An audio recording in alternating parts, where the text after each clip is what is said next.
In this lesson, we're going to be adding our camera move.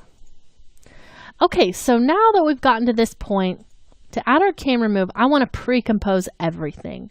So I'm going to select all this and we can pre-compose that. But really, if we come out here to our main composition, you could really even put the camera in this comp if you wanted to, because we have our background and everything. It's really up to you how you want to do that, if you want to keep your number of comps down. But I'm just going to go ahead and come inside here, hit Control-Shift-C, and we'll call this mantra moving parts. And then I'm going to turn this into a 3D layer. So go ahead and turn on that 3D switch, and now we'll add our camera. So go up to Layer, New, Camera, and I want to make sure that this is a one node camera because it's going to be a little bit easier to control. Then go ahead and say OK. And the reason why I'm doing this with a camera instead of scaling it up is simply because it's hard to change your position and scale at the same time and not have something kind of dip below one of the lines or the edges of your composition. So a camera is a little bit easier way to do that. So let's go ahead and just start out here on our first frame, and you can kind of see how far back the camera is just when we first start. So let's bring up the position of the camera just by hitting that P key. And eventually I want to be zoomed out to this full spot. So I'm going to go ahead and we'll set a position key, and let's just drag that forward in time. Just so we can remember that negative 1779.2 is exactly where that's zoomed into, just because of the way this camera was made when we first made that. So let's go ahead. I'm going to go ahead and keep that at 640 because I don't want to change the X. I only want to change the Y. And the reason why I want to change the Y is to move this down so that it's more in the center before we get that logo type. So let's just go down to about, I don't know, something like maybe 250. It's kind of cutting that number just like that. So it's going to be a lot lower. And then let's take this and get in much closer here. So much closer is going to be taking this to a negative number that's closer to 0. So negative 920, 930, something right about in there. Just like that. And I think that's actually probably a little bit too close. So let's go ahead and take that back up a bit.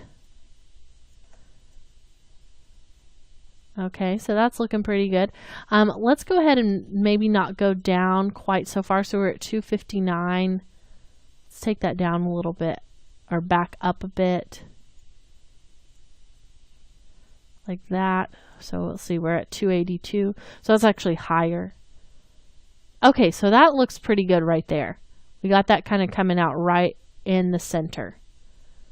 And then we just kind of zoom backwards to that full kind of spot there. So, I mean, it takes a little bit of practice, but I actually want this to happen over the full length of my comp. So you may ask, well, at this point we're missing out on some really nice stuff here in the middle, not getting to see those particles at their full bounce on the ground, really kind of missing out a little bit. So what I'm going to do is really add some ease to this last key. So we'll hit F9, and then let's just kind of come back over here, and you can see we've got a little bit more available to us, but I'm going to go ahead, we'll go into our graph editor, and let's just pull this out.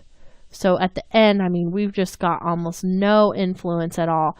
And then at the beginning, we can even pull this in as well. So we're going to start out coming out of the gate really fast, and then we'll just slow in there at the end. So it adds some motion, but this way it's a lot more quick, and we don't really even notice that, you know, this might be getting a little bit pixelated just because we got so close, because really, I mean, it's barely different from that beginning resolution that we started with by the time you know it's right here. So the graph editor is a great way to visualize that. So this is, you know, pretty much flatlining. It's still moving, but it's very, very slight over a large amount of frames.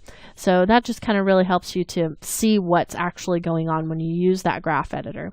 Okay, so I mean, that was a quick lesson. We got that camera move knocked out.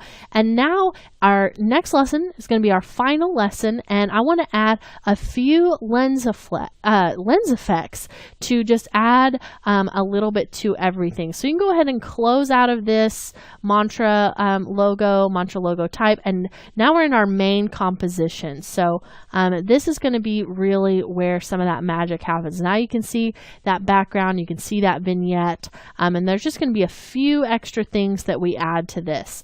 So stick around and we'll pick back up here in our next lesson.